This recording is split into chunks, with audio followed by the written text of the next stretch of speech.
All right, greetings everybody, and welcome to week number 6. That is right, week number 6 of your 7314 class, which is your reference class. As always, I'm your professor, Dr. Jace K. Alston. And what we are going to do today is going to be a very quick state of the course update because there's not too much to go over. And then after that, we will talk about Learning Express Library. I'm going to give you an introduction to that library resource. And this library resource is one that is available at public libraries and academic libraries and K-12 libraries. So it will be useful for the good majority of you, actually. So we will talk about Learning Express Library after and get a little intro of that after our state of the course update. Unsped up, this video will probably be about 20 minutes, so this will be one of the shorter ones. If sped up, it should be about 15 minutes. If unsped up, it's 20 minutes. But let's go ahead and get into it so that I will not be made a liar of what I just said. Give me one moment here.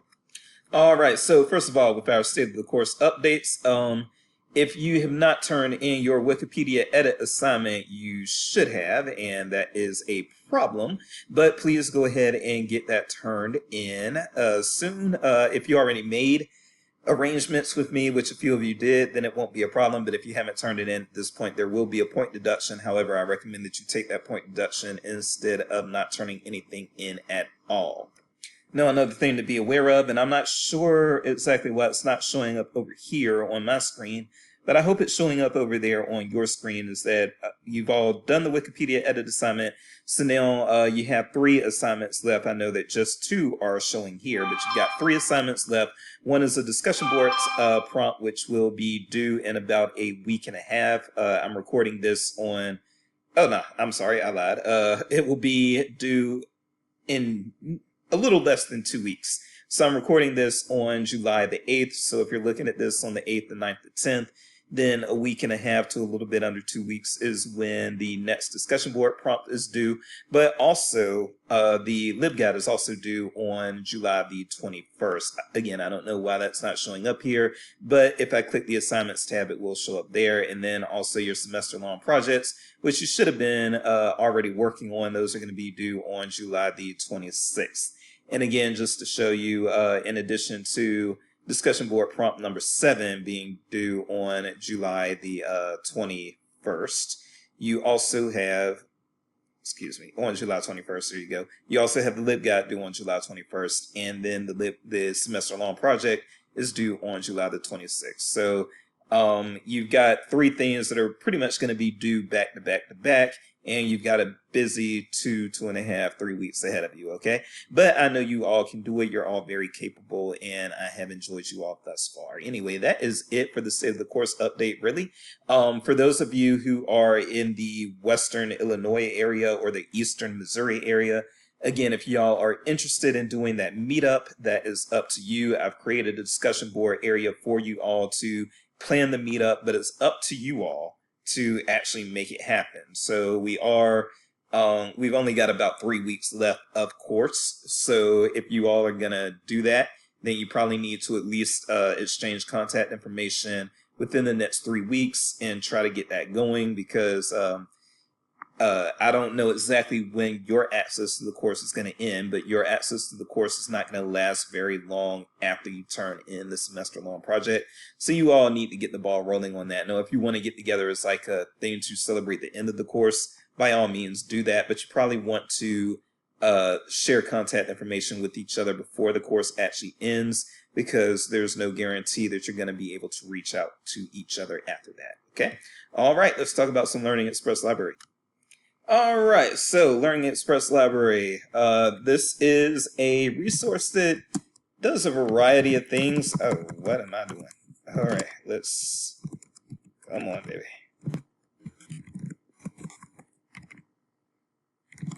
I can't even type tonight. Okay. Okay, so for whatever reason, this is a resource that Mizzou has, but for some reason, Mizzou's website just is not loading for me and has not been today. I've had problems with it all day, so I apologize for that.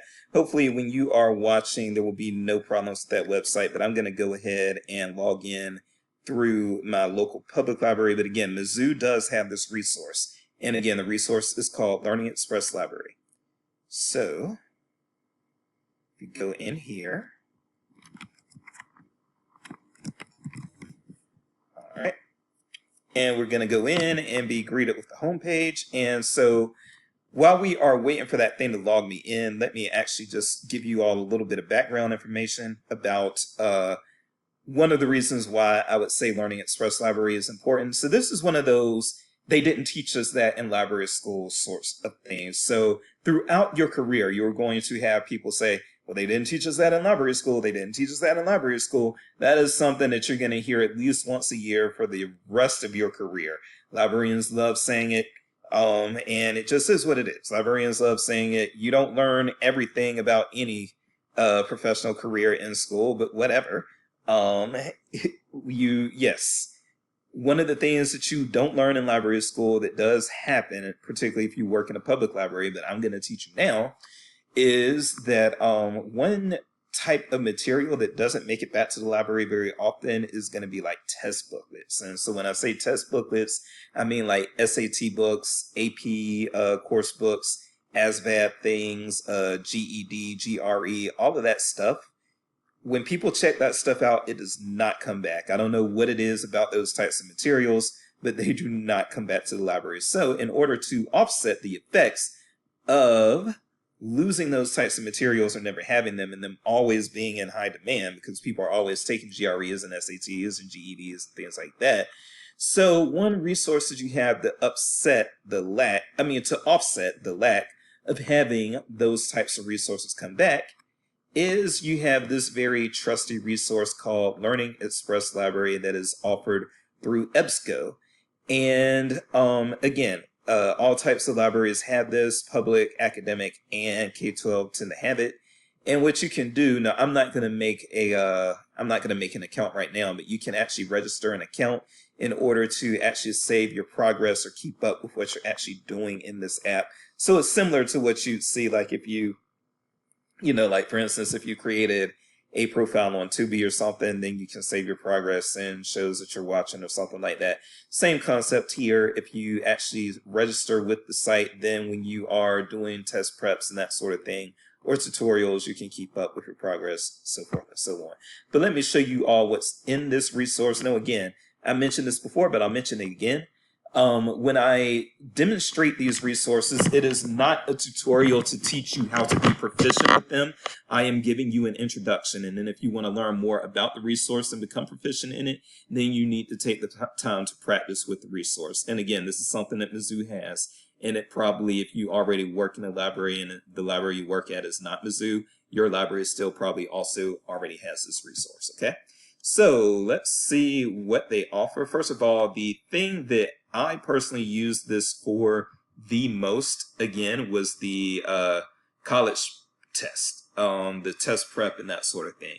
That is what I used it for the most, especially for people who were looking for SAT materials and they were not able to find them. Because the SAT materials were not available, they got checked out and they didn't come back. So if you wanted to prepare for either any of these tests, an AP exam, ACT, SAT, PSAT, those sorts of things, and you have other things like the GRE and everything in there as well. But we'll look at what they actually show us from the beginning here. So let's say you want an SAT prep. You can click this. And then it says prepare for your SAT when we've got a little message there. Hold on, let me read that message. Okay, so the SAT is going digital. I really am getting old. So if you are trying to practice for your SAT, then, and it looks like they've actually removed quite a bit of content here, but yeah, so if you wanted to, let's say you wanted to prepare for the digital SAT math test, and yeah, they've removed a lot of content because it looks like they're preparing for the changes in the SAT. So I apologize. Now I gotta look at what they have in here now. But I will say that, yeah, so let's say you wanted to go in and prepare for the digital SAT math test, then you could, if you actually registered an account, then what you'd be able to do is start with this lesson here, which would be that digital SAT math overview. You can go into these and take the various lessons and that sort of thing, which, again, if you want to explore this by yourself and actually master this database, do that on your own time. If I were to do that right now, it'd make the video too long, and people complain that my videos are too long already. So yes, you could create a account and start doing these sorts of things. And then also you get a breakdown of the resource type up here. So let's say you were focused on, instead of doing the micro lessons, you just wanted to access an ebook. You could unclick the micro lessons and then ebook would still be checked there. And then this is a SAT ebook that's probably in PDF form that you'd be able to, once you registered, be able to access and just read over. Now, SAT was it's usually a good example to use, but it was a poor example to use this time around because it just got updated. So let me see about the ACT real quick. Yeah, so this ACT, it looks a lot more like what I'm used to showing people and what I used to see in the SAT version. So you see the tutorials here. There used to be SAT tutorials and practice tests. You still see them with the ACT practice tests here, tutorials here, and then test preparation ebooks. Hopefully we will have that sort of stuff back in the SAT section again, but as you just saw, those things are no longer there, but they are there for the ACT, and they're probably there for some of these other things like the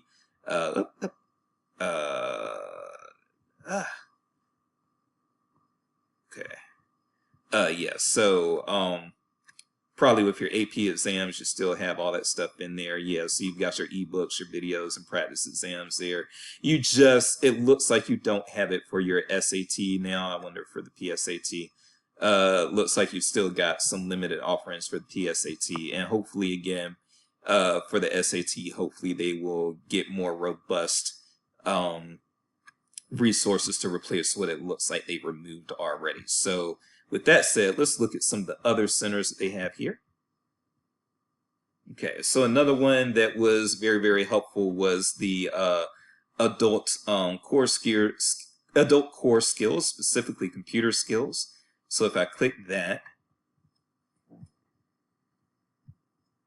and those are not there. Okay, hold on. Okay, so I promise y'all I'm not making this up, even though right now it looks like I don't know what the hell I'm even talking about. It used to be that there used to be in the adult core skills, you used to have, and I hate that you don't, but you used to have actual tutorials on how to use the Microsoft Office suite in here, which I would also refer people to a lot, especially when it came to Excel. I'd be telling people, oh, you need to learn Excel, and we don't have an Excel book, or the Excel book is checked out. Well, here's something you can use for that, and it's Learning Express Library. And you would have like computer skills right here under adult core skills. They are no longer there, and that is very disappointing to me. So you do have the citizenship thing is something that I didn't use personally a lot, but I've heard other people have resources for teaching people how to become U.S. citizens, how to get their green cards, things of that nature. So that can be useful. And then also in the adult core skills, you do have things to help with becoming a better reader and improving your math skills.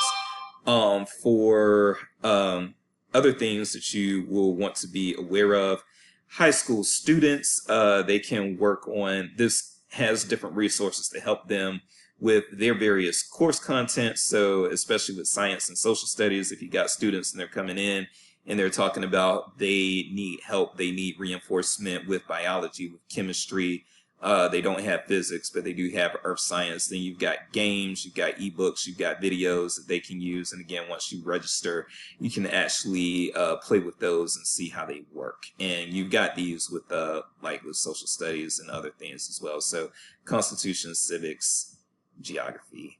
What else do we have? I'm a little disappointed that this has been scaled back the way it has been, but this is going to be big. So the GED, you do have GED resources in here. And so when you do have people who are trying to become high school graduates, and I had a lot of this when I worked at the public library, a lot of people who were ex-cons or who otherwise did not finish high school, they were coming back after, after going to prison stint or after, going to Job Corps or whatever the case may be, and they got their GEDs or were working on their GEDs and they needed some resources for that. outside of, again, outside of books and that sort of thing. And so these are GED resources to help with passing that test. You do also have resources for, these are, even though they say they're educator resources, these are also parental resources in my opinion.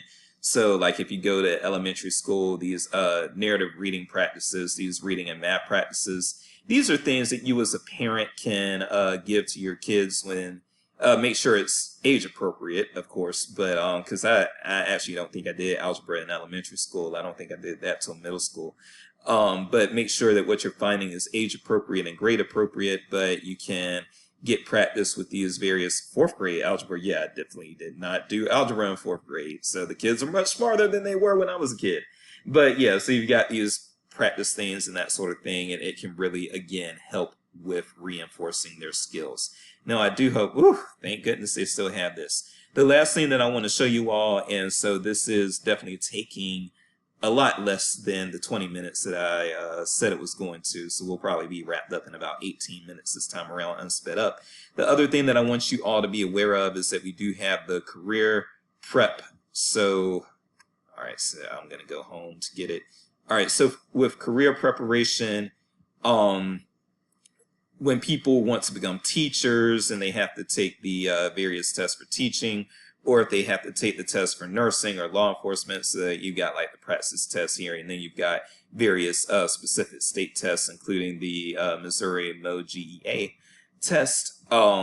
But you can also have like nursing exams and everything for the NCLEX and those sorts of things. Law enforcement, electrician, all of these various things.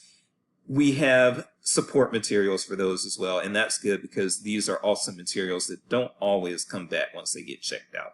So it's good to have reinforcement avenues on things like these databases. Okay, so that's pretty much it. I'm going to leave it right there. Again, if you want to master Learning Express Library, then I very much recommend that you go ahead and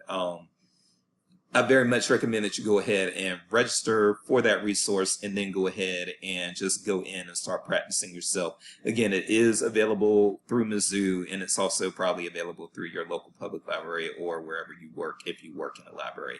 So take that for what it's worth. And with that said, I am Dr. Jace, and yes, those computer software tutorials just vanished without a trace. Well, I hope they get them back, because those were one of the things that made this resource great. You all take care. I'll see you next week.